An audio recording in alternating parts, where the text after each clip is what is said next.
예, 시편 35편 15절에서 28절이고요. 오늘은 23절 말씀, 내 사정을 위해 깨시옵소서. 시편 35편 23절 말씀입니다. 같이 읽습니다. 23절 나의 하나님 나의 주여 분발하여 일어나시고 나에 대한 심판을 위해 곧 내 사정을 위해 깨시옵소서.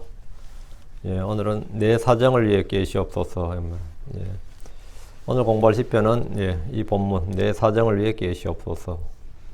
다윗의 기도는 주님을 깨우는 기도인데 일반적으로 깨어야 할 대상은 주님이 아니고 주님이 우리한테 깨어있으라 이렇게 말하지 우리가 주님한테 깨어나소서 하는 거는 좀 드문 일이죠. 좀 약간 신상모독적이기도 하고 말 같지 않은 기도인데 이 시편에 이런 기도가 있어요. 지금 본문에도 주께서 보통 우리한테 뭐라 해요? 성도들한테 깨어있으라, 너희는 깨어있으라, 시험에 빠지지 않게 깨어 기도하라. 이게 성경이 우리한테 주는 명령이라고. 우리가 주님한테 깨어 계시옵소서, 정신 차리시옵소서 이러면 좀 뭔가 좀 이상하잖아요. 우리는 의에 대해 깨어 있어야 됩니다. 의에 대해 깨어 있어야 됩니다. 늘 의에 대해서 좀 민감해야 돼요. 이게 의냐 불이냐, 죄냐 죄가 아니냐, 법이냐 불법이냐 이런 의에 대해서 좀 민감해야 돼요. 고린도전서 15장 34절에 의에 대하여 깨어있고 죄를 짓지 말라. 어떤 자들에게 하나님에 대한 지식이 없으므로 내가 너희를 부끄럽게 하려고 이것을 말하노라. 의에 대하여 깨어있고, 의에 대해서 깨어있다 이 말은 의에 대해서 좀 센서티브하라 이 말이죠. 의에 대해서 무감각하거나 뭐 그런 거에 그게 뭐가 중요한데 이런 식으로 하지 말라는 거죠. 의에 대하여 깨어있고 죄를 짓지 말라. 성경은 지금 우리가 잠에서 깨어야 할 바로 그때라고 말합니다. 교회 시대는 성경적으로 역사적으로 밤에 해당합니다. 우리는 잠을 자야 하는 것이 아니라 깨어 있어야 됩니다. 주께서 언제 오실지 모르기 때문입니다. 한밤중 오실지 새벽에 오실지 주께서 오실 때 깨어 있는 그 종은 복이 있습니다. 누가복음 12장 37절에 주인이 와서 그 종들이 깨어 있는 것을 보면 그 종들은 복이 있도다. 진실로 내가 너희에게 이르노니 그 주인이 허리띠를 띠고 그 종들을 음식 앞에 앉히고 나와 그들 섬기리라. 주님 오시면 주님께서 주인이 종들을 음식 앞에 앉힌다. 주인이 종들 앞에. 그동안 수고했다 이거예요. 주인이 서빙하겠다는 거예요. 근데 먼저 주인이 와서 그 종들이 깨어있는 것을 보면 그 종들은 복이 있다. 깨어있는 걸 보면 복이 있다. 주인이 왔는데 종들이 자고 있다 이거예요. 그럼 주인이 종을 깨워야 되죠. 이거 좀 황당한 꼴인데 주께서 오실 때 깨어있는 자가 복이 있습니다. 계시록 16장 15절에도 보라 내가 도둑같이 오나니 깨어있어 자기 옷을 지키고 벌받고 다니지 아니하여 그들에게 자기 수치를 보이지 아니하는 자는 복이 있도다. 여기 보면 도둑같이 오나니 깨어있어 자기 옷을 지키고 깨어있으라. 아니면 다 잃어버리는 거죠. 이것은 환난 성도들에 대한 말씀으로 주께서 도둑같이 온다고 하셨습니다.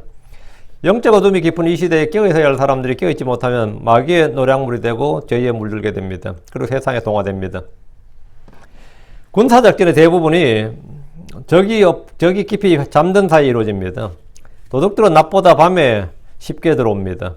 열처녀의 비유를 보면 그들은 밤에 등불을 가지고 신랑을 맞으러 갑니다. 밤입니다. 밤에. 지금 낮이 아닌 밤이라는 사실은 주 예수님께서 새벽별, 샛별 또는 의의 해로 불리는 것을 통해서 분명하게 알 수 있습니다. 지금은 밤이구나. 주의 오심이 샛별이고 의의 해면 주님 오셔야 낮이 되는 거니까 지금은 밤이구나. 이건 분명한 겁니다. 우리는 깨어서 믿음에 굳게 서서 남자답게 행동해야 됩니다. 고린도전서 16장 13절에 너희는 깨어 믿음에 굳게 서서 남자답게 행동하며 강건한 자가 되라.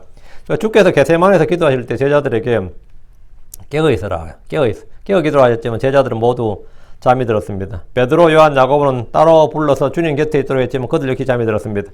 그들은 그 밤에 모두 주님을 부인하고 배반하고 도망치고 그랬어요. 깨어있지 못한 채 마귀의 공격을 받은 겁니다. 그러니까 혼비백산한 거죠. 그래서 성경 말을 에베소서 5장 14절에 그러므로 그분께서 이르시기를 너 잠자는 자여 깨어서 잠든 자들로부터 일어나라. 그리스도께서 내게 빛을 주시라 하시니라. 또 데살로니가서 5장 6절에 그러므로 우리는 다른 사람들처럼 잠자지 말고 오직 깨어 정신을 차리자. 오직 깨어 정신을 차리자. 깨어서 정신을 차리자. 우리는 깨어서 기도하고 기도함으로 깨어 있어야 됩니다. 에베소 6장 18절에도 모든 기도와 간구로 성령에서 항상 기도하되 모든 성도를 위해 모든 인내와 간구로 그 일에 깨어 있고 기도하는 일에 좀 깨어 있고 그러니까 기도에도 깨어 있어라. 이 말은 민감하라는 거예요. 즉각 반응하고 민감하라는 겁니다. 깨어있어야 민감하지. 자고 있는 사람들이야 뭐 감각이 없는 거죠. 골로새 4장 2절에 항상 기도하고 기도 중에 감사를 드리며 깨어있어라. 항상 기도하고. 거기 정신을 바짝 차리고 거기에 대해서 이제 언제든지 민감하게 반응하는 게 깨어있는 겁니다. 우리는 모든 일에 깨어있어야 하지만 특별히 기도하는데 깨어있어야 됩니다. 기도하는데. 베드로전서 4장 1절에 그러나 모든 것의 끝이 가까이 왔으니 그러므로 너희는 정신을 차리고 깨어있어라. 깨어 기도하라. 마귀를 대적하기 위해서 우리는 깨어 있어야 됩니다.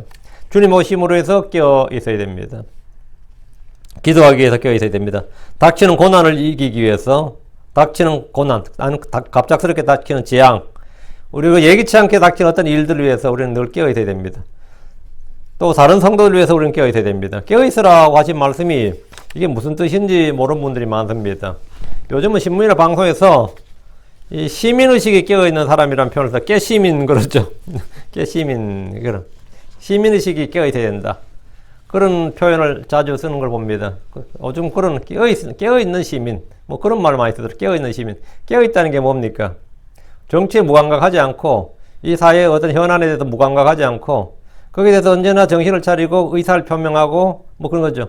그러면 뭐 논쟁만 많아지긴 하지만, 깨어있다 그래요. 잡는 사람은 주변에 무슨 일이 일어나는지, 무슨 일이 있었는지 전혀 모릅니다. 집에 도둑이 들어도 증언할 수 없습니다. 밤에 지진이 나도 잠이 깊이 들으면, 뭐 밤에 지진 났는데 알았냐 그러면 깊이 잠들면 몰라요. 근데 깊이 잠들면 모르고 그때 나는 자고 있었어요 그러면 그 사람에게 얻을 정보는 nothing이야. 아무것도 없습니다. 그때 무슨 일이 있었는데 뭐 밖에 시끄럽지 않았느냐. 그 뭐 누가 뭐 경찰 조사를 하더라도 그 시간에 저는 자고 있었습니다. 그러면 나 끝이야. 그 사람이 얻을 수 있는 건 아무것도 없어요. 모른다 이 말입니다. 잠든 사람에게 그 시간에 뭘 했느냐 물으면 잤다는 말 외에는 아무 할 말이 없고 들을 말이 없습니다. 잠든 크리스천들은 누구를 위해서 무슨 일을 위해서 기도할 수도 없고 믿음의 선한 싸움을 싸울 수도 없습니다. 네 크리스천이라면서 아니 뭐 크리스천이라 다 아냐. 난 그쪽에 별로 관심 없어서 모른다. 그게 잠든 겁니다. 난 그쪽에 관심이 없다. 그 일 잘 모른다. 이게 뭐예요? 그게 잠든 거예요. 성도이 잠들었다는 말은 다른 거 없습니다. 그거 죄가 그거 성경적으로 죄 아닌가 그러면 몰라 나 그런 거 잘 몰라. 그게 뭐죠? 그게 잠든 거예요. 난 그런 거 잘 몰라. 관심 없어. 야, 요즘 그 동성애가 그런 거 좀 잘못된 거 아니냐? 그러면 몰라. 뭐 그런 걸 나한테 물어. 요즘 교회가 어쩌죠? 나 몰라. 그런 거 관심 없어. 요즘 유럽 교회들은 왜 그래 다 망하지? 몰라. 난 관심 없어. 지금 유럽은 교회들이 다 몇백 년 된 교회들이거든요. 근데 이 프랑스 같은 데는 교회가 유지가 안 돼요. 왜? 헌금이 나와 유지가 될 거 아니야. 근데 교회 건물이 얼마나 좋아요. 또 옛날에는 영주나 왕이 후원을 했던 교회들이 돼서 얼마나 잘 지어놔서 또 크게. 우리처럼 요런 작은 요런 뭐 방 하나 얻어서 교회하는 게 아니란 말이죠. 그럼 그 유지 보수가 장난이 아니거든요. 그 석조 건물에 있는 것들은. 50년마다 보통 리뉴얼 해야 된다고. 그게 돈이 얼마나 많이 들어. 그냥 페인트 한번 하는 게 아니란 말이죠. 근데 누가 해요? 그러니까 정부가 그걸 지금 다 지방자치제, 중앙정부에서 세금으로 교회를 유지 보수하고 있다고. 정부도 골머리 아픈 거예요, 이게. 이게 뭐 몇천 개가 아니거든요, 교회가 전국적으로. 그래서 400년 이상 된 거는 문화유산으로 해서 문화재로 관리를 하는 거예요. 문화재로 등록해서 정부 예산을 수입하고. 400년 이하가 된 거는 그 엄청난 거 400년이 그 장난이야. 400년이 지금. 400년 이하가 된 거는 팔자는 거야. 팔다 보니까 모스크로 무슬림 사원으로 팔리고, 뭐 서점으로 팔리면 아주 잘 팔린 거고요. 서점이나 도서관으로 팔리면 뭐 너무 잘 된 거고, 옛날 교회들은 또 높으니까 뭐 연극 무대나 뭐 오페라 하우스나 뭐 이런 거로 팔려도 그것도 잘 팔린 거고, 나이트 클럽 뭐 이런 걸로 팔린 게 너무 많은 거지. 그래서 지금 영국도 마찬가지고 미국, 영국, 유럽, 영국, 프랑스, 독일 이런 나라들은 정부 예산 못 받으면 교회는 끝나는 거예요. 정부 예산 못 받으면. 그럼 정부 예산 받아서 유지되는 교회라 그러면 어때 되죠? 그건 교회가 아니죠. 더 이상 이제는. 그건 정부의 뭡니까? 소유물이라고. 근데 유럽이 어쩌다 그렇게 됐지 하면 여러분 관심 있어요? 별로 없다고. 나 그건 몰라. 미국도 꼭 그렇게 되지 않을까? 그러면 몰라. 이런 게 전부 다 깨어있지 못한 거예요. 지금 미국이, 우리가 지금 이런 데에 대해서 전부 다, 잠든 크리스천들은 아무것도 뭐, 할 말도 없고, 들은 것도 없고, 아는 것도 없고, 관심도 없고, 할 수 있는 건 잠꼬대 뿐이에요. 잠꼬대 뿐이에요. 요즘 이스라엘에 무슨 일 있고, 이런 거 다 몰라. 근데 본문에서 다윗은 주께 내 사정을 위해 깨시옵소서 이렇게 반대로 주님께 막 기도를 하는 거예요. 자기에 대해서는 지금 너무 뭐 화나고, 그렇죠? 지금 다윗이 자기 자신에 대해서는 고난을 받고 있고 있기 때문에 완전히 깨어 있는 거고, 주님께서 좀 이 내 사정을 깨어 계시옵소서, 주님 내 일에 관심 좀 가져주세요 이 말이죠. 내 사정을 위해 깨시옵소서 이 말은 내가 하는 기도나 내가 하는 말은 내가 지금 처한 고난이나 어려움, 나한테 좀 관심 갖고 나 좀 이거 좀 do something for me, 날 위해서 뭐라도 좀 하세요 이거예요. 뭐라도 좀 하세요. 가만히 계시지 말고 뭐라도 좀 하세요. 이 기도예요 이게. 응? 이 기도라고. 주께서는 졸거나 주무시는 분이 아닙니다. 시편 121편 3절 4절에 그분께서 내 발이 흔들리지 아니하게 하시며 너를 지키시니가 졸지 아니하시로다. 보라, 이스라엘을 지키시는 졸지도 아니하시고 주무시지도 아니하시로다 했습니다. 주님은 졸지도 주무시지 않는다고. 보통 유권자들은 뭐예요? 정치인들한테 뭐라 합니까? 정치인들한테 막 압력을 가하고, 제일 깨어있는 집단은 로비단체예요. 로비스트들은 다 깨어있어. 무슨 법안이 어떻게 통과될지 그게 전부 다 자기들 이익과 직결되기 때문에. 근데 시민들이 전부 정신없으면 어떻게 되는 거예요? 응? 시민들이 그게 없으면 완전히 압제를 받는 거죠. 그런데 지금 다윗은 반대로 주님께 깨어있으라고, 이 일에 대해서 좀 깨어있으라고 지금 기도를 하는데, 그 시편에서 다윗은 주님을 깨우는 기도를 하고 있습니다. 자, 본문을 봅니다. 16절. 그들은 잔치들에서 위선으로 조롱한 자들과 함께 나를 향하여 그들의 이를 갈았나이다. 이어서 그들은 할 때 그들은 누구냐면 원수들, 이스라엘의 원수들, 다윗의 원수들, 우리 주 예수 그리스도의 원수들, 교회의 원수들, 복음의 원수들, 의의 원수들 할 때 한마디로 그냥 원수들이에요. 원수들. 그 다윗은 원수들을 위해서 베옷을 입고 금식하며 그 다윗에게 개인적인 그 적대감, 그 개인적으로 다윗을 미워하는 사람은 다윗이 그들 위해서 뭐 했어요? 베옷을 입고 금식하며 몸을 굽히며 애곡하며 기도했다. 그게 14, 15절이죠. 그 다윗은 이제 산상수훈의 가르침을 구약에서 실천하고 있었어요. 그 다윗이 이스라엘의 원수들을 위해서는 하나님께서 그 갚아달라 이런 기도를 했지만 자기 개인의 그 사이가 안 좋은 사람, 이런 사람을 위해서는 베옷 입고 금식하며 몸을 굽히며 애곡하며 기도했다는 거예요. 그리고 그 대신에 이제 원수들에 대해서는 하나님께서 주께 맡겼어. 자기가 원수를 갚는 게 아니라 주의 원수들, 이스라엘 원수들에 대해서는 주께서 원수 갚는 것을, 주께 원수 갚는 걸 맡겼고, 다윗 자신은 그들을 불쌍히 여기며 그들을 위해 기도했습니다. 다윗이 간절히 기도했던 그들이 어떤 사람이냐? 16절에 지금 나오는 거. 그들은 잔치들에서 윗선으로 조롱하는 자들과 함께 다윗을 향해 그들의 이를 갈았습니다. 이것은 예수 그리스도에 대해서도 마찬가지입니다. 바리새인들, 사두개인들, 장로들, 율법사 서기관들은 모두 함께 잔치들에서 자기들끼리 뭐 조찬 기도회도 하고, 그렇죠? 뭐도 하면서 윗선으로 조롱하는 자들이었습니다. 예수에 대해서 이야기하면서 어떻게 처리지? 이번 6월절에는 꼭 죽여야지 뭐. 이렇게 그 사기꾼이지. 그놈이 무슨 메시아냐?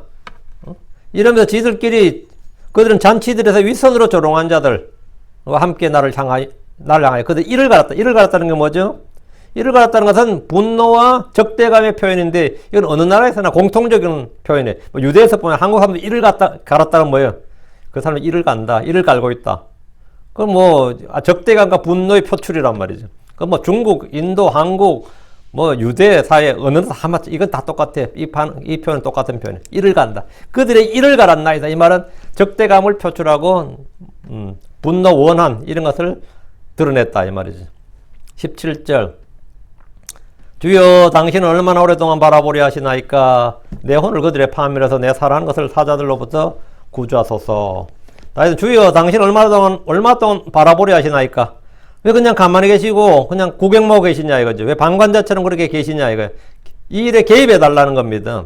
주님의 응답이 없고 주께서 아무 일도 하지 않는 것처럼 보이기 때문입니다. 사람들은 언제나 속히 응답되기를 원합니다. 빠른 응답을 기대하고 주께서 눈에 보이는 어떤 일을 해주시길 바랍니다. 그런데 대부분의 기도는 아무런 응답이 없어 보입니다. 나는 막 간절하고 급박한데 주님께서 아무런 응답이 없어 보인단 말이죠. 기도한 후에 인내로 기다린 것, 소망 중에 기다린 것보다 주께서 왜 이렇게 바라만 보시고 아무것도 안 하시는지 의심을 하는 겁니다. 아무것도 안 하시는가?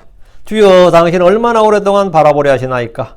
이것은 주의 적극적인 개입을 촉구하는 겁니다. 주의 적극적인 개입을. 특히 신약교회 2000년 교회에서는 이제 은혜의 시대다 보니까 구약처럼 그렇게 뭐 초자연적으로 이렇게 개입하고 역사에 주님이 직접 개입하고 이런 일이 적죠, 아무래도. 그리고 대환란 때는 마찬가지로 이런 구약보다 훨씬 더 적극적인 개입이 주님이 있죠. 당연히 하나님의 손이. 근데 이제 다윗은 지금 이 기도가 지금 물론 구약 시대가 자기가 살던 구약 시대가 자기 1차적인 배경인데 전부 다 예언의 시편이에요. 전부 다 주님의 적극적인 개입. 주님, 우리가 지금 굉장히 위기에 처해 있다 이거예요. 대환란 때 위기에 처한 성도들이 주님의 적극적인 개입, 뭔가를 좀 해달라는 거예요. 이번에 미국에 텍사스에 총기 사고 났는데 이제 바이든이 참 근데 또 민감하잖아요. 민주당은 그쪽이 민감하거든요. 민주당은 거기는 깨어 있어. 거기 피해자들한테 갔더니만 전부 다 학부모들이 막 바이든한테 뭔가를 해라. 우리 위해서 뭔가를 해라. 그냥 가만히 있지 말고 뭔가를 해라. 막 그렇게 막 시위를 하더라고요. 막 주민들이 뭔가를 해라. 어떻게 뭔가를 하는 거예요? 뭐 총기 규제 법안을 만들든지 뭘 하라. 이런 말이겠죠. 뭔가를 해라. 그러니까, 우리는 그 로비스트들한테 더 이상 휘둘리지 말고, 뭐, 저저저 이제 그렇게 답하는 거 봤거든요. 정치인들한테 막 뭔가를 해라. 이렇게 우리가 요구하는 것처럼 유권자들이, 예. 성도들은 주님한테, 주님, 뭔가를 해 주십시오. 이게 뭐냐면, 이 17절의 이 기도예요. 뭘 해달라는 거예요? 17절 후반을. 내 혼을 그들의 파멸해서 내 사랑하는 것을 사자들로부터 구조하소서. 이게 주님 이거 해달라고. 하나님 이미 다윗의 방패요 삼성이요 피난처요 방벽으로서 그를 지키시고 보호하고 계십니다. 그럼에도 불구하고 다윗은 내 혼을 그들의 파멸해서 구조해달라고 합니다. 내 사랑하는 것을 사자들로부터 구조해달라고 합니다. 그래서 이 세상 사람들은 뭐죠? 마귀가 사자죠? 라이언이라고, 울부짖는 사자라고요. 그 세상 사람들을 다윗은 사자, 이리, 독사, 뱀, 뭐 여우 이런 걸로 표현하고 우리는 어린 양이고 비둘기고 내 사랑하는 것을 사자들로부터 구조해달라고 하고 있습니다. 내 사랑하는 것이라는 것은 내 가족, 내 친지, 이웃, 동족들 그리고 그들의 생명과 재산, 이스라엘의 땅을 모두 포함하는 말입니다. 주변 민족들로부터 계속되는 공격에 도시들이 불타고 재물이 약탈되고 사람들이 죽거나 포로가 된 일이 허다했기 때문입니다. 다윗은 이런 현실에서 마음이 급하고 절박했기 때문에 주여 당신은 얼마나 오랫동안 바라보려 하시나이까? 언제까지 계속 바라만 보고 계십니까? 예, 답답하다 이거죠. 우리는 때로 조급한 마음에 주께서 더디다고 생각할 수 있지만 주님은 결코 더디신 것이 아닙니다. 주님은 졸거나 주무시지 않습니다. 주님은 게으르지 않습니다. 주께서는 성도를 읽는 일에 무관심하거나 방종하지 않습니다. 방관자가 아닙니다. 주께서는 모두 그분의 때에 맞게 일하십니다. 저도 많은 것을 기도하지만 몇 년째 전혀 응답받지 못하고 시간만 흘러가는 것들이 시간만 지금 흘러가는 것 같은 일들이 많이 있습니다. 그러나 한 가지 분명한 것은 나의 때가 아니라 주의 때, 나의 생각에는 주의 뜻과 계획이 옳다는 겁니다. 주께서 대언자 하박국에게 말씀하셨습니다. 하박국 2장 3절에 그 환상 계시는 여전히 정한 때를 위한 것이나 그 그때 일어서는 그것이 말할 것이요. 결국은 하나님의 말씀은 언제 뭐라고? 말한다고요. 그 말씀이 그냥 잠자고 있는 것 같지만 그 말씀이 그냥 말로 있는 것 같지만 그게 아니라 그 끝에 일어서는 그것이 말할 것이요. 거짓말하지 아니하리라. 하나님의 말씀은 다 true, 다 진실하고 참되고 의롭다 이거예요. 그리고 하나님의 말씀은 언제나 건너있고 살아있고 일한다 이거예요. 열매를 맺는다 이거예요. 비록 그것이 더딜지라도 그것을 기다리라. 그것이 반드시 올 터이므로 그것이 지체하지 아니하리라. 그 믿은 후에는 뭐가 필요하다? 인내가 필요하다는 거예요. 더딜지라도 비록 그것이 더딜지라도 그것을 기다리라. 인내가 필요합니다. 기도한 후에도 인내가 필요합니다. 18절입니다. 내가 큰 회중 가운데서 주께 감사를 드리리이다. 내가 많은 사람들 가운데서 주를 찬양하리이다. 다윗은 큰 회중 가운데서 주께 감사를 드리겠다 합니다. 기도해놓고 지금 뭡니까? 응답을 기다리리다 하지 않고 지금 감사를 드리겠다, 찬양하겠다 그런 거죠. 기도 응답을 확신하고 있는 거예요. 그러니까 큰 회중 가운데 주께 감사를 드리겠다고 합니다. 그리고 많은 사람들 가운데서 주를 찬양하겠다고 합니다. 그는 기도를 하면서 동시에 감사를 드리고 찬양하겠다고 하는데 감사와 찬양, 기도하면서 드릴 수 있는 영적 희생물입니다. 이건 spiritual sacrifice예요. 우리가 뭐냐? spiritual priesthood. 우리가 영적인 제사장 직분을 갖고 있기 때문에 우리가 왕가의 제사장이고 그리스도의 제사장이기 때문에 영적 희생물들은 영적 제사장이 되었단 말이에요. 감사와 찬양은 영적 희생물이라고. 기도를 드릴 때 감사와 더불어 아버지께 필요를 알려야 됩니다. 그리고 주를 찬양해야 됩니다. 우리는 많은 신학적 지식과 교리적 지식으로 무지하는 것보다 이 마음을 은혜로 강하게 하는 것, 그 마음을 은혜로 강하게 하는 것이 선한 일입니다. 선한 일이다 이게 뭐예요? 굿잡 할 때 선한 일, 그게 좋은 일이라고요. 마음을 은혜로 강하게 하는 것이 좋은 일이라고. 내가 교리적 지식으로 단단히 무장하고 있는데 마음이 완악한 것보다는 그런 거 없이 마음이 은혜로운 게 훨씬 더 뭐라고? 좋은 일이에요. 응? 오늘 내가 굉장히 히스테릭했어. 오늘 낮에 계속해서. 내가 이 설교하기 전까지 이게 마음이 풀려야 되는데 이런 생각을 했어요. 근데 오늘 와가지고 보니까 시계 보니까 7시 여기 반에 시작인데 그 20분가 다 돼 도착했는데 도착해서 뭐 이렇게 또 늦게 왔냐 하면 내가 짜증이 나더라고. 20분에 오다니.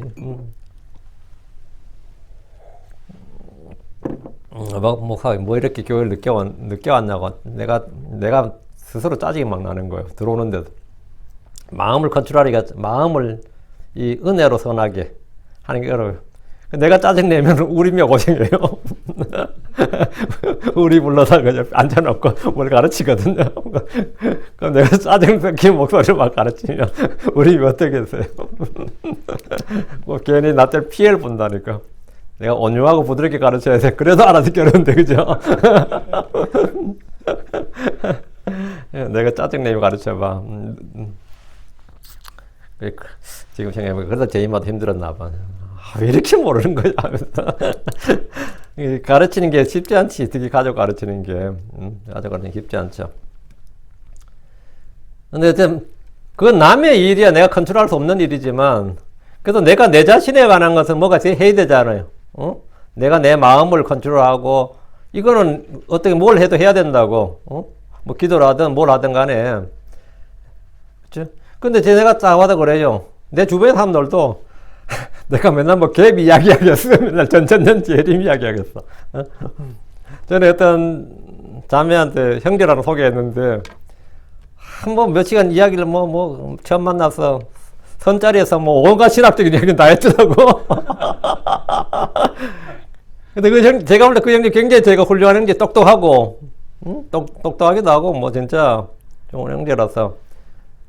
자매한테 이제 물어봤지. 어떻게 됐냐 물어봤더니만, 다시 안 만난대. 왜 안 만나냐? 뭔 문제냐 했더니만, 평생 갭 이야기하고 살 수는 없잖아요. 야, 그 앞권이더라고, 그거.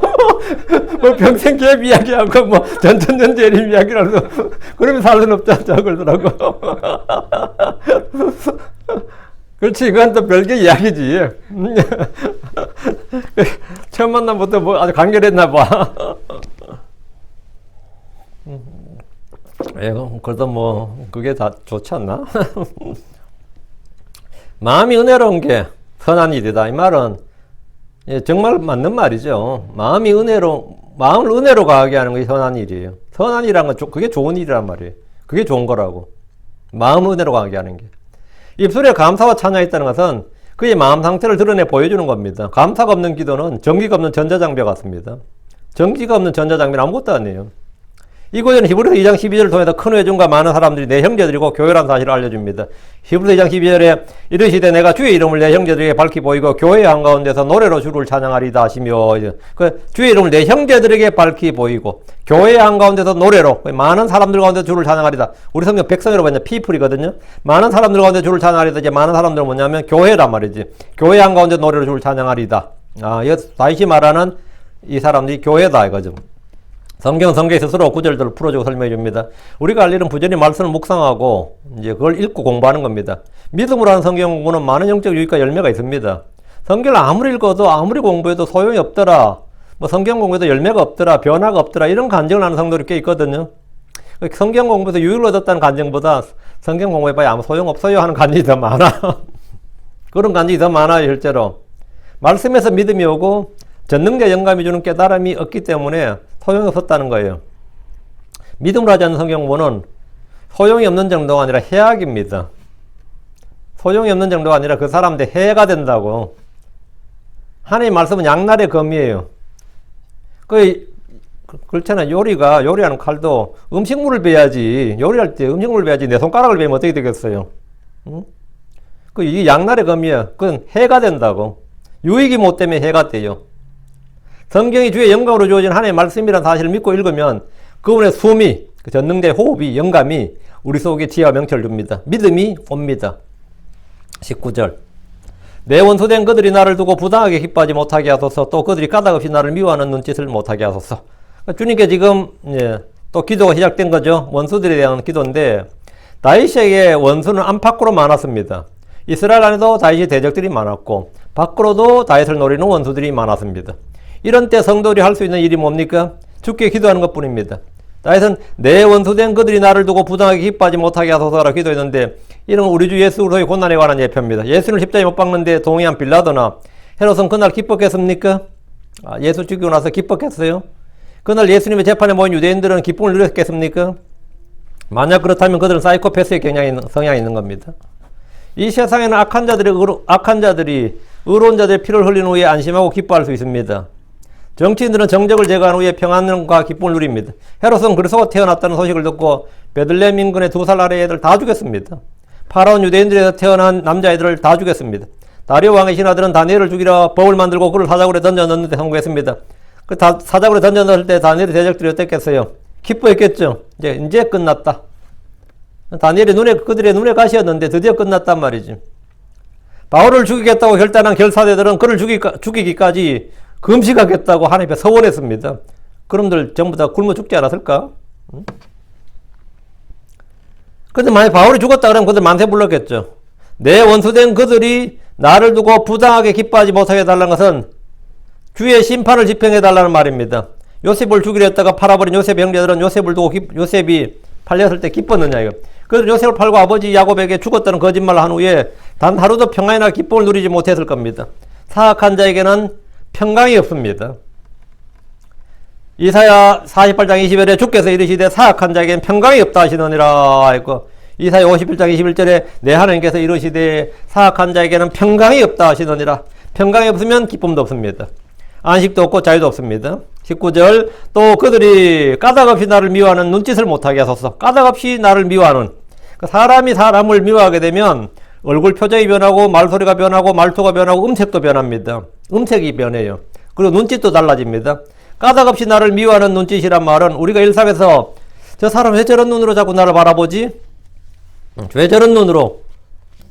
이렇게 의문을 갖게 하는 그런 눈빛입니다. 멸시하는 눈빛이 있고 거만한 눈빛이 있고 적대적인 눈빛이 있어요. 눈에서 막 적대적인 그런 눈빛이 있다고. 왜 그런가 알아보면 이유가 없어요. 까닭없이란 말은 정말 이유가 없는 것이 아니라 이유 없는, 핑계 없는 그런 건 없어요. 그래서 까닭없이 이 말은, 성경에 까닭없이란 말은 정당한 이유가 없다는 말이지. 정당한 이유가 없고 나를 미워할 정당한 이유가 없다 이 말입니다. 정당한 이유가 없다. 20절입니다. 정당한 이유, 정당한 사유, 그런 까닭이 없다는 말이죠. 그냥 싫어. 그 사람 왜 그렇게 싫어하는데 그러면 뭐냐? 그냥 싫어. 그냥 그 사람 그냥 싫어. 뭔가 있어, 그죠? 근데 정당한 이유는 아니에요. 정당한 이유는 없어. 그걸 까닭없이 그러죠. 20절입니다.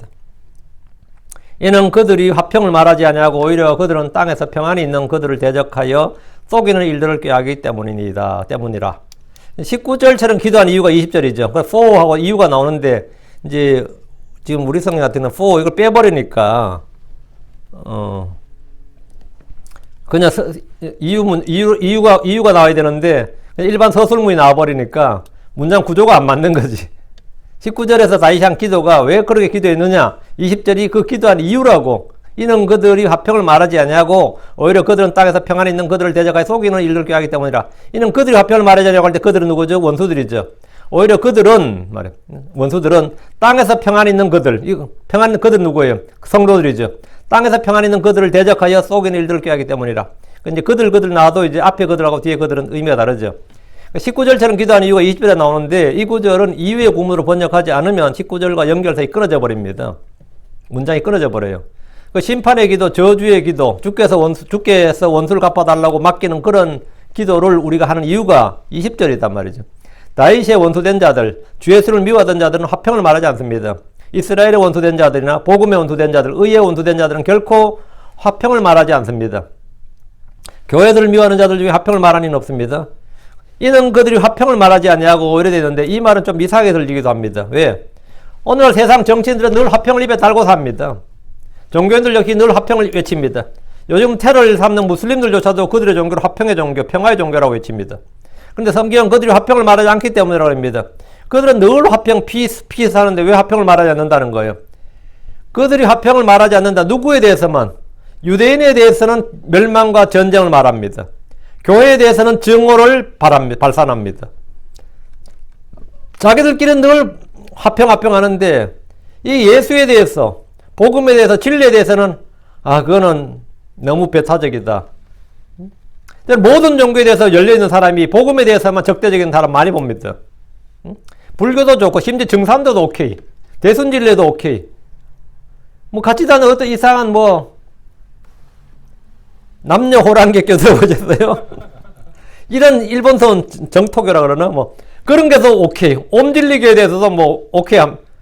아무 관련 없어. 상관없어. 신경 안 쓰면서. 응?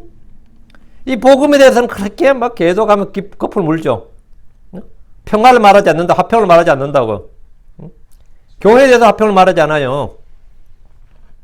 심지어 이 교회에 다니는 육신적인 성도들도 세상 사람들에 대해서 위인이라고 칭송하고 말이죠. 스님에 대해서 큰 스님이라고 그러고 존경하고, 세상 자기 종교 아닌 사람들도 그 사람 대단한 사람이라고 그러고 하면서도 자기 교회 목사한테는 개독이라 그러고, 개목이라 그러고 먹사라 그러고 욕하잖아요. 왜? 이런 그들이 화평을 말하지 않냐고. 왜 화평을 말하지 않겠어요? 거기에 대해서 내 마음에 화평이 없는 거야. 다른 모든 것에서는 관용이 되고 화평이 되는데, 이상하게 이 교회, 복음, 진리, 킹제임 성경 이런 거 이해하면 내 마음이 불편하고 속에서 끌어오르고 내 마음에 화평이 없으니까 화평을 말하지 못하는 거죠. 응? 유대인 하면 그냥 적대감이 들고 이런 거예요. 오히려 그들은 땅에서 평안이 있는 그들을 대적하여 속이는 일들을 하기 때문이라. 이 말씀대로 원수들은 땅에서 평안이 있는 그들, 의인들, 성도들을 대적하여 속이는 일들을 꾀합니다. 앞에 있는 그들은 원수들이고 땅에서 평안이 있는 그들은 주의 성도들입니다. 우리는 가능한 한, 크리스천들은 말이죠, 가능한 한 모든 사람과 화평을 추구합니다. 성경이 말하기를 로마 12장 18절에 가능하다면 너희가 할 수 있는 대로 모든 사람과 화평하게 지내라. 우리는 이웃과 화평하게 지내라고 싸우려고 그러지 않아요. 응? 우리 누구에게도 화평을 원하지 싸우려고 하지 않는다고. 히브리서 12장 14절에 모든 사람과 더불어 화평과 거룩함을 따르라. 그것들이 없이는 아무도 주를 보지 못하리라. 우리는 모든 사람과 더불어 화평과 거룩함을 따른다고. 우리 이 땅에서 폭력이나 불안과 혁명을 추구하지 않습니다. 크리스천들은 정교 분리를 바탕으로 세상에 동화되거나 침과되지 않습니다. 우린 땅에 평안이 있는 사람들입니다. 그러나 세상은 결코 우리를 그냥 평안히 두지 않고 계속해서 대적하여 속이는 일들을 꾀합니다. 이것은 2000년 교회사가 보여주는 역사고 현실입니다. 요즘 그들이 꾀하는 크리스천들을 대적하여 속이는 일들이 뭡니까? 이 교회를 대적해서 크리스천들을 대적해 속이는 일들을 꾀한다고. 지금 속이는 일들을 꾀하고 정부가 국회의원들, 상원, 하원 다 속이는 일들을 꾀하고 있어요. 그 상원에도 크리스천들이 많고 하원에도 크리스천들이 많고 주지사도 크리스천이 많아요. 그런데 그들이 계속해서 하는 일이면 속이는 일들을 꾀한다고. 동성애 합헌은 우리를 속이는 일들이에요. 응? 동성애 합헌을 이게 성경적인 것처럼 이야기하는 건 속이는 일들이라고.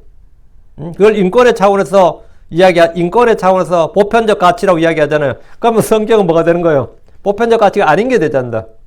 그 속이는 일들을 꾀하고 있다고. 동성애 합헌, 총기 규제. 총기 사건 너무 많다 이러면서 총기 규제를 하려고 그러잖아요. 총기 규제. 또 교회 면세 박탈.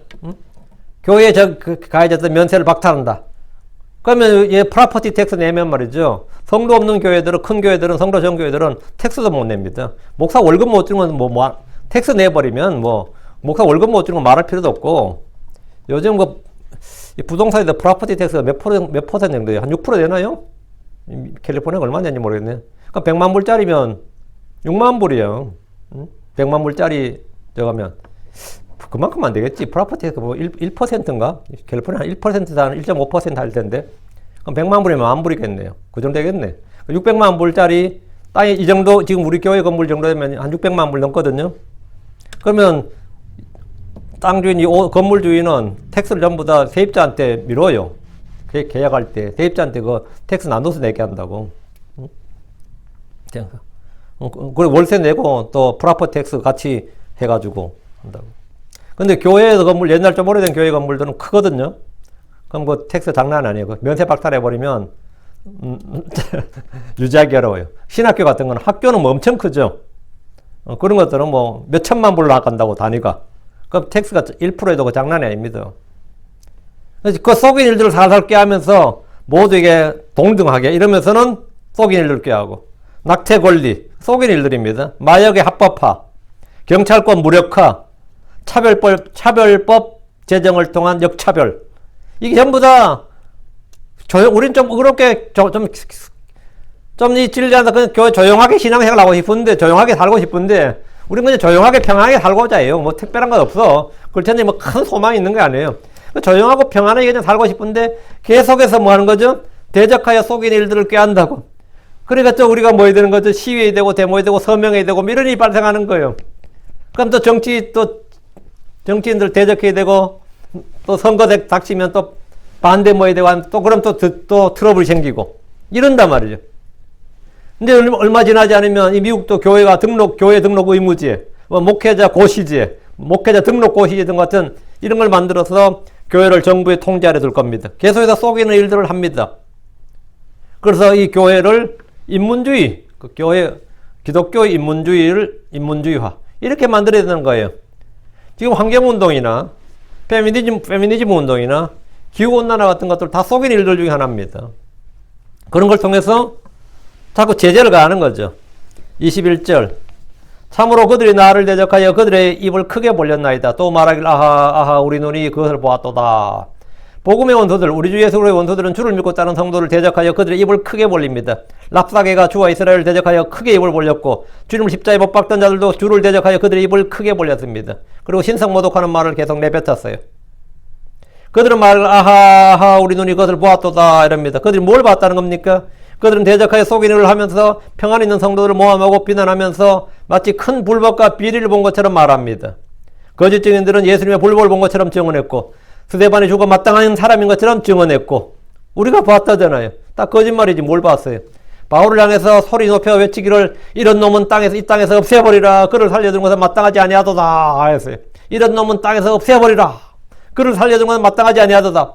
큰 소리를 외쳤는데 왜 그러냐? 우리 눈이 그걸 보았도다. 바울이 이 사회를 어지럽히고 전염병 같은 자고 이 사회를 업사이드 다운 만드는 나라입니다. 이렇게 그런 짓을 하는 걸 우리가 봤다 이거예요.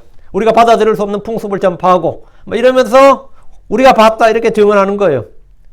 근데 이제 우리 더 큰 문제는 오늘날 타락한 교회를 보면 그들이 보았다고 하는 많은 증언들을 거짓이나 모함이라고 하기 어려운 것도 큰 비극입니다. 어느 목사가 나 죄 짓는 거 봤다. 어느 교회 타락을 우리가 봤다 그러면 그게 맞아. 틀린 말이 아니라. 그럼 이제 완전히 이게 더 큰 비극이죠. 거짓 증인들이 우리가 선한이라고 의론이랄 때 받는 거짓 때 받는 비난이 되지. 그게 진실이고 사실이어버리면 그건 뭐 난감한 거죠.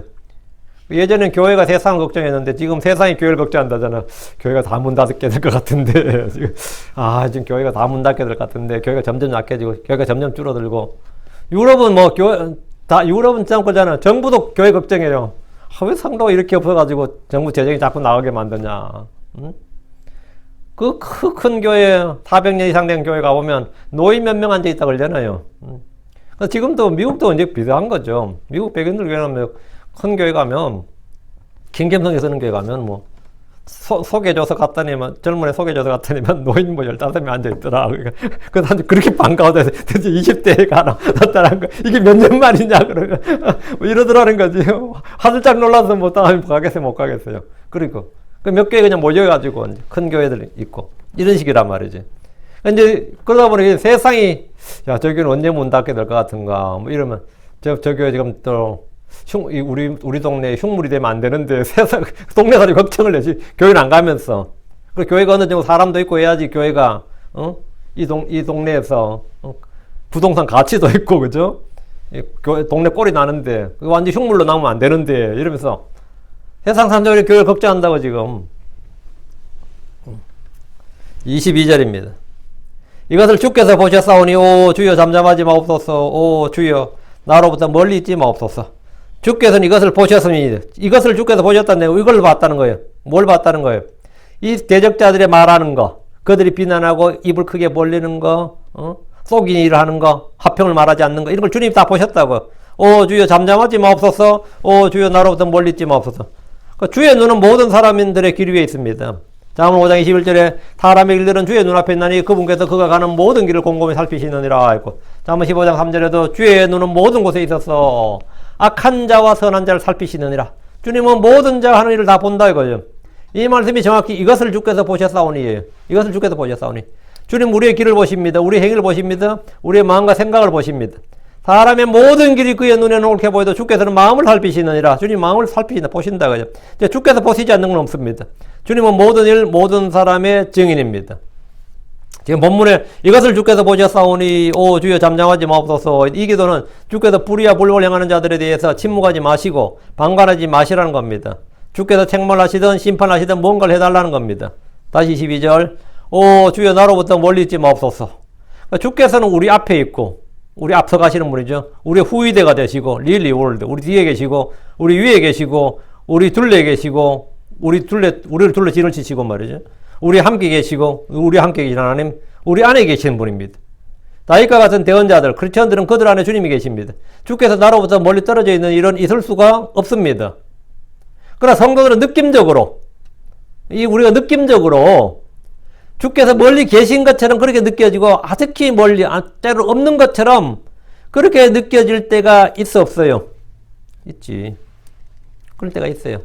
내가 지금 갑자기 막 어지러워.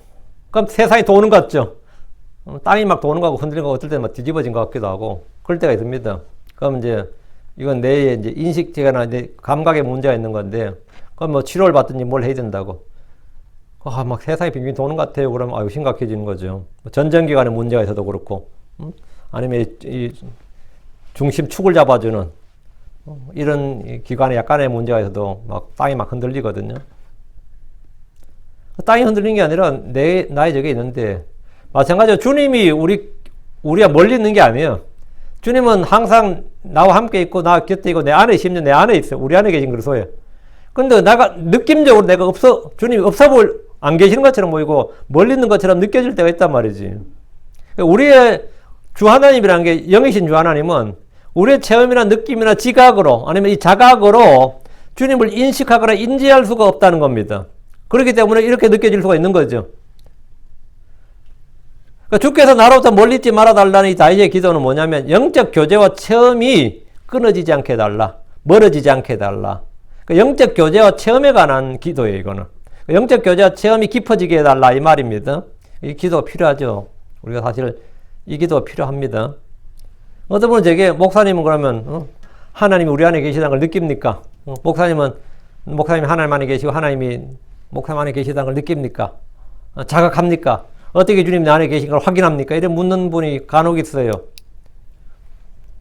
저는 제 몸 안에 심장이 뛰는 걸 느끼지만 간이나 췌장 등의 존재에 대해서 느낀 적이 한 번도 없습니다. 난 내가 내 췌장이 지금 되게 건강해. 내 간이 지금 되게 건강해. 이렇게 느낀 적이 없어요. 한 번도 없어요. 있는지 없는지도 내가 느낀 적은 한 번도 없어. 책에서 내 몸의 구조를 보고 배웠지만 그것들이 내 안에 있다는 것을 전혀 느끼지 못한 채 삽니다. 여러분 심장이 하루에 그렇게 많이 뛰어도 평소에 여러분 심장이 있다는 걸 느껴요? 근데 갑자기 심장이 있다는 게 막 느껴지기 시작하면 병원 가야 돼. 그렇게 맥박이 그렇게 뛰어도 만져보면 뛰는 건 느껴지죠. 청진기 같아도 느껴지고 소리도 들을 수 있잖아요. 근데 갑자기 막 여기서 막 맥박이 팍팍 뛰는 게 막 느껴져. 그러면 여러분 그때 병원 가야 돼요. 막 느껴지면 안 느껴져야 그냥 사는 겁니다. 갑자기 막 뒤에 피가 막 흐르는 게 막 느껴져. 뒷목에서 막 피가 쫙 흐르는 게 느껴지고, 폐에서 막 숨이 막 들어갔다 나갔다는 게 막 느껴져. 숨이 계속 들어오고 나오죠, 지금. 근데 이게 막 소리도 나고, 막 이제 사운드가 생생하게 막, 하면 어때요, 같아요? 야, 이제 진짜 나는 확실하다. 내가 살아있는 게 확실하다. 이런 느껴져요. 아, 문제 있다. 이상하다. 이렇게 생각해요. 이게 느껴지면 안 돼. 있어도 사실은 느껴지면 안 느껴져야 제대로 그냥 정상적으로 사는 거예요. 근데 하나님은 모든 걸 보시는데 하나님 지금 나를 보고 있는 게 느껴져. 나 아무것도 못해. 그건 내가 뭘 할 수 있겠어요? 하나님이 막 딱 불꽃 같은 눈 나 보고 있는 게 막 내가 인식이 돼. 그럼 내가 마음으로 손을 잡을 수 있겠어? 아니면 뭘 할 수 있겠어? 하나님 보고 있는 게 느껴진다는데. 어? 아무것도 못해요. 그게 느껴져 버리면 못 살죠. 하나님이 계시고 나를 늘 보시고 내가 하는 말은 뭘 들으시지만 내가 안 느끼니까 살지. 내가 하는 말 내가 그게 막 느껴져 버리면 뭐 한순간에 살 수 있겠어요? 안 느끼 정상이라고. 그게 이상한 거 아니에요. 응? 그렇다고 내가 내 안에 뭐 신장이 잘 활동하겠죠. 그러니까 안 아픈 거야. 근데 아픔이 느껴졌다, 고통이 느껴졌다, 그러면 벌써 문제가 있다는 뜻이에요. 뭔가 문제 있다고. 내가 그것들이 내 안에 뭐 신장이 없다, 췌장이 없다 이렇게 느낀 적 없어요. 그렇게 생각하거나 그것들 존재에 대해 의심하거나 불신한 적은 단 한 번도 없습니다. 나의 느낌이나 체험과 상관없이 내 몸의 지체들 늘 거기에 있고 쉼없이 온몸의 다른 지체들과 함께 활동하고 있어요. 모든 내 신체 기관은 다 활동하고 있습니다. 활동하고 있으면 죽은 거지. 주께서 나의 오감이나 지각으로 그분을 느끼거나 감지할 수 없어도 주님이 내 느낌을 어떻게 감지 못하지? 내 육감으로 감지 못합니다. 감지할 수 없어도 항상 나와 함께 계시다는 걸 어떻게 알아요? 예. 책을 통해 아는 겁니다. 이건 생물책이나 해부학에서 본 게 아니고 성경이란 책에서 듣고 보고 알고 믿게 된 거예요. 내가 생물책 보고 아니 해부학 책 보고 내 몸의 구조가 이렇구나 이렇게 아는 거예요. 그렇죠? 여기 문제가 있으면 이렇게 되는 거라 이건 아는 거라고. 알아버리면 이제 뭐 아무것도 아니죠. 내가 주님이 내 안에 계시다는 거 사실 어떻게 하냐. 책을 보고 안 거예요. 그러나서 난 한 번도 의심하거나 불신한 적이 없다고. 불신할 일도 없고 의심할 일도 없어요. 23절. 이게 뭔 말인지 딱 와갔다 이렇게 알아들어야 되는데 그러면 의심할 일도 없고 불신할 일도 없습니다. 내가 주님 안에 있고 주님 내 안에 있다는 사실을, 그리고 주님이 나의 모든 걸 보시고 내 모든 걸 들으시고 여기에 대한 의심하거나 불신할 일이 전혀 없어요. 그럼 100% 팩트야. 사실이에요. 23절입니다. 친히 분발하시며 깨어나사 나에 대한 심판 내 사정을 위해 깨시옵소서. 나의 하나님 나의 주여. 나에는 주께 친히 분발하여 이 단어가 번역이 상당히 난감한데 stir up 이란 단어인데요. 이게 기운을 복두두어서 막 이러는 거거든요. 뭐 일으키는 건데 우리가 물을 막 휘저으면 물결이 일죠. 포말이 일고 그게 이거예요. 친히 분발하여. 주님께서 친히 한국말로 찾아내는 게 이제 분발하여 이런데 주께서 친히 분발하여 깨어나라고 기도했는데 분발하다는 것은 뭐냐면 이제 한자어로는 그래요. 마음과 힘을 다해 떨쳐 일어나라는 것인데 이 말은 더 이상 주께서 침묵하지 말아달라는 거예요. 잠잠하지 말아달라. 이제는 일하실 때다 이거예요. 주께서 언제나 일 안 하셨나 이거죠. 주님은 지금은 그냥 그게 아니라 주께서 언제나 일하고 계시지만 사람들은 심지어 신자들조차도 그분의 존재조차 인식하지 못할 정도로 너무나 자연스럽게 일하십니다. 우리가 자연이라는 단어 알죠? 스스로 자자에 그럴 연자거든요. 우리 자연할 때. 그리고 우리가 일할 때 자연스럽다 그러면 어떤 거예요? 물을 흐르듯이 자연스럽다. 물이나 뭐가 없이 너무나 자연스럽다. 우리 그 말 썼죠? 자연스럽다. 인위적이지 않고 그건 자연스럽다. 자연스럽다가 정확하게 무슨 뜻일 것 같아요? 스스로 자자에 스스로 그러하다.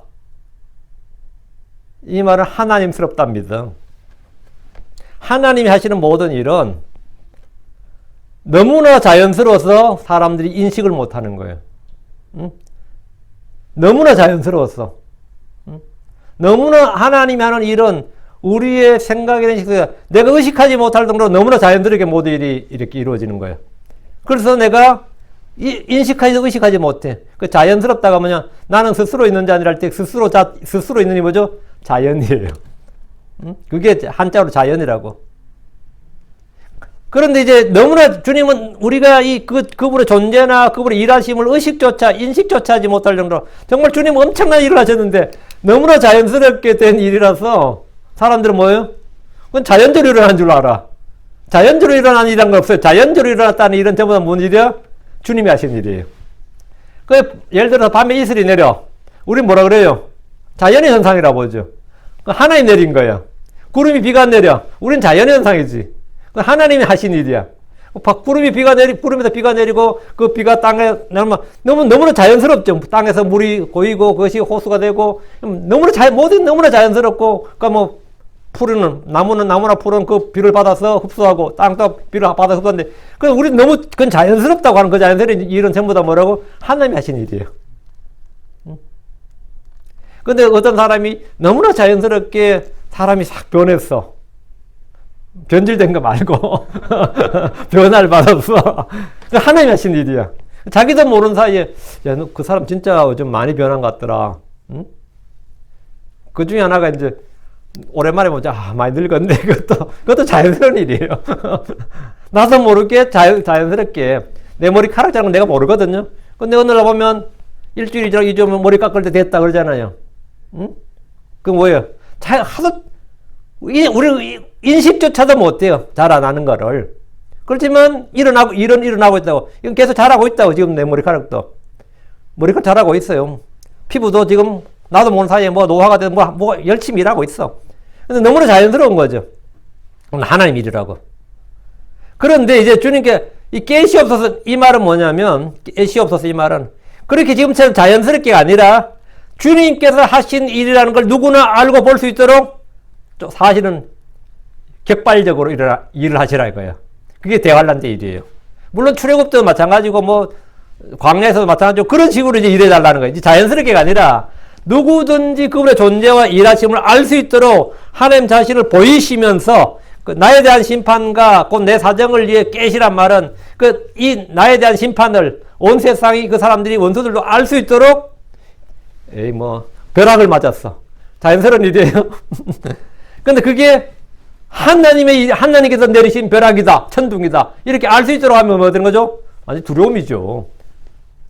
근데 자연스러우면 뭐가 되는 거죠? 운이 나쁘네. 이렇게 이해하고 만다고. 지금까지는 하나님께서 자연스럽게 하셨어. 사람들은 우리는 하나님 하셨네. 그런데 불신자들은 뭐죠? 또 크리스천들은 또 하나님 했다고 하겠지. 이런단 말이지. 하나님 한 건 맞아. 우리는 하나님 했다고 인정하지만 세상 사람들은 하나님 했다고 인정 안 해. 그건 자연스럽다고 생각, 자연스러운 일을 생각하지. 그런데 우리가 자연스럽다고 생각한 그 모든 일들을 대환란 때는 하나님께서 내 심판을 집행할 때, 나의 사정을 위해서 깨시란 말은 주의 원수들과 이스라엘 원수들에서 하나님이 하신 하나님의 권능이고 하나님의 일이라는 것을, 하나님의 존재라는 사실을 드러나게 보이시라 이 말이에요. 이게 그 기도예요. 이게 지금 그게 2, 3절이 다윗이 한 기도입니다. 24절 오 주 내 하나님이여 주의 의에 따라 나를 판단하소서. 그리고 그들이 나를 두고 기뻐하지 못하게 하소서. 여러분, 주의 의에 따라 언더라인. 나의 의에 따라 아닙니다.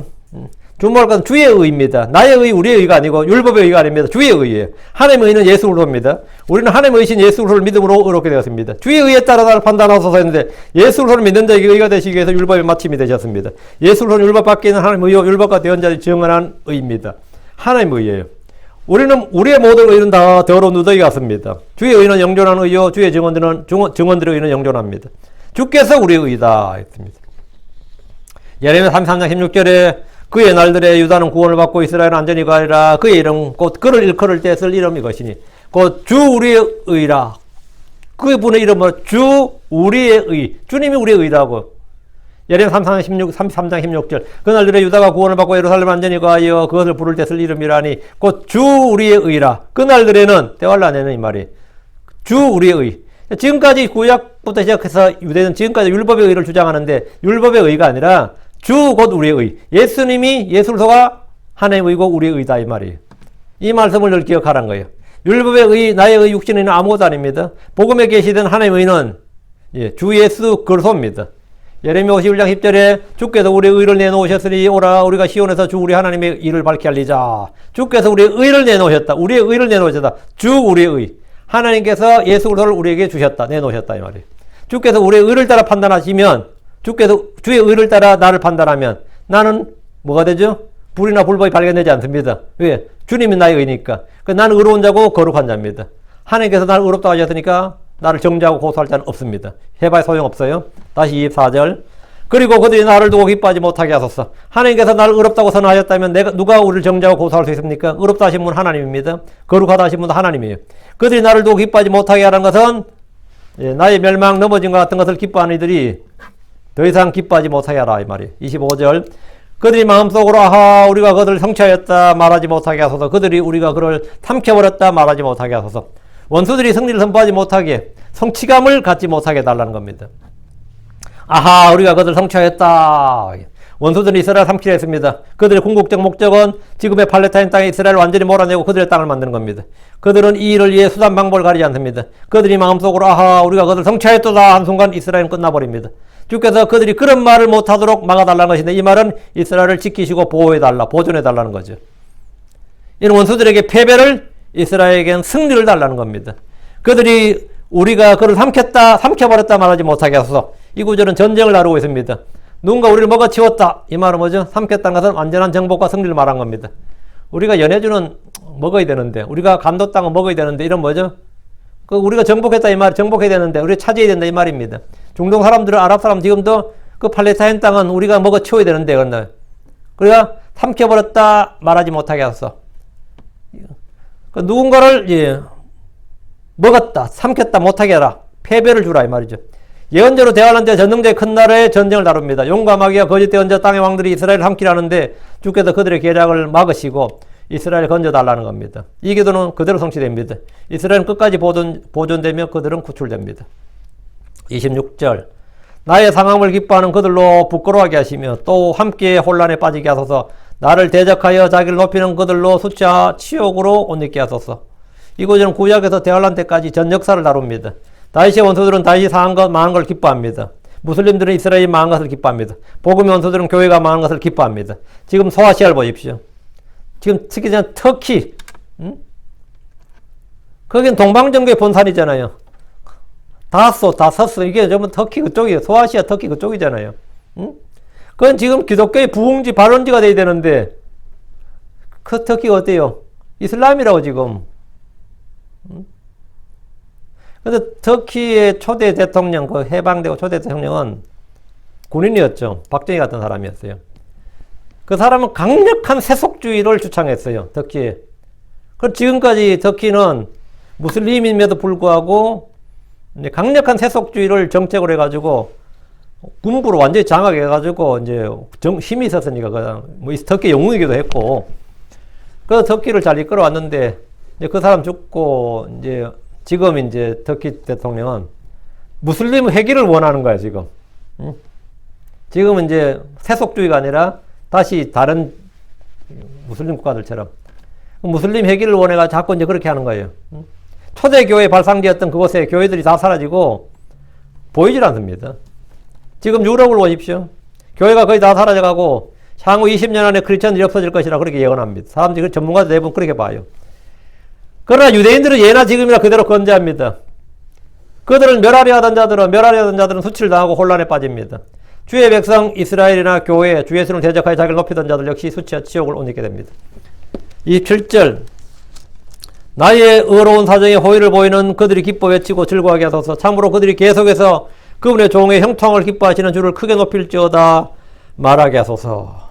이스라엘의 우호적이고 호의를 베푸는 자들이 기뻐하고 즐거워하게 해달라는 것인데 이것은 민족들의 심판 때 양으로 분류되고 이들이 이제 양으로 분류되고 하늘의 왕국에 들어가는 보상을 얻게 된다는 겁니다. 이들은 당연히 기뻐하고 외치게 됩니다.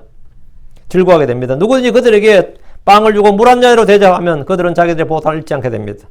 참으로 그들이 계속해서 그분의 종의 형통을 기뻐하시는 주를 크게 높일지어다 말하게 하소서.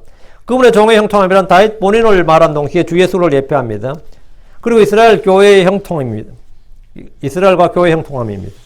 대환란 때 멸망할 것 같았던 이스라엘을 구출하시는 주를 보고 온 땅이 그분을 크게 높이게 되고 찬양하게 된다는 겁니다. 이 말씀은 문자적으로 그날에 성취됩니다. 28절 그리하시면 주님께서 이스라엘을 구출하시고 그들을 보존하시고 원수들을 멸하시면 말이에요. 내 여가 종을 트럭 주에 의하 주를 찬양하는 말을 하리이다. 지금까지 모든 기도가 성취되면 주께서 그 일들을 다 이루시면 다윗은 종을 트럭 주에 의하 주를 찬양하는 말을 하겠다는 것인데 이건 뭐 이스라엘도 마찬가지입니다. 천년왕국 동안 계속 하는 일이 겁니다. 그리고 우리도 마찬가지고 계속해서 하는 일이 뭐죠? 주의 의와 주를 찬양하는 말을 하는 겁니다. 그날은 모든 성도들이 주를 찬양할 것이고 땅의 모든 거주민들이 주를 찬양하는 말을 합니다. 하늘에서도 성도들은 주를 찬양하는 말을 합니다. 천년왕국에서는 주의 영광과 주의 찬양이 온 땅에 넘치게 됩니다. 그리고 이거는 28절은 하늘의 왕국에서 성취될 말씀입니다. 예. 그래서 오늘 말씀 여기까지 예, 하고 예, 다음 시간에 36장을 하겠습니다. 예, 계속해서 예, 시편 말씀 오늘 내 사정을 위해서 깨시옵소서 했는데 주님께서 우리의 사정을 돌아보시고 또 우리를 위해서 일하시는 그런 분이다 하는 사실을 알고요. 자, 깨닫게 되길 바랍니다. 자, 기도합시다. 위대하시고 거룩하신 주 하나님 감사합니다. 하나님께서 함께 하시고 도우셔서 서로 선포된 모든 말씀들 잘 듣고 잘 받아서 마음에 간직하게 해주시옵소서. 간직하게 해주시고 저희가 감각에 의지해서 어떤 감정적으로 또 오감에 또 저희 어떤 이 자각적 능력 또 어떤 이런 것들로 주를 신뢰한 것이 아니라 기록된 하나님의 말씀에 의지해서 하나님의 말씀에 의지해서 저희가 주를 믿고 주를 알고 또 확신 가운데 갈 수 있도록 해주실 간구합니다. 전능자 주 하나님께서 도우셔서 모든 성도들이 참 주께서 우리 함께 계시고 또 우리 안에 거하심을 알고 우리가 주 안에 거함을 알고 또 주님과의 교제가 날마다 더 깊어지고 또 주님을 더욱 사랑하고 주님께 영광을 돌리며 또 저희 하는 모든 일에 주님의 도우심 또 주님의 함께 하심 너무나 자연스럽게 이루어지는 그런 일들에서 저희가 주님의 그 손길 주님의 그 숨 그 주님의 신격 주님의 일하심을 저희가 발견하고 저 존귀와 찬양과 영광을 돌릴 수 있는 그런 민감한 깨어있는 성도들이 되도록 인도해 주시옵소서. 하나님 아버지 하나님께서 저희의 감각을 더 단련해 주셔서 하나님의 말씀을 사용할 줄 알게 해주시고 이 말씀을 사용해서 성각을 더 분별할 수 있는 그런 성도를 되도록 도와주십시오. 감사드리며 주의 성기도합니다. 아멘.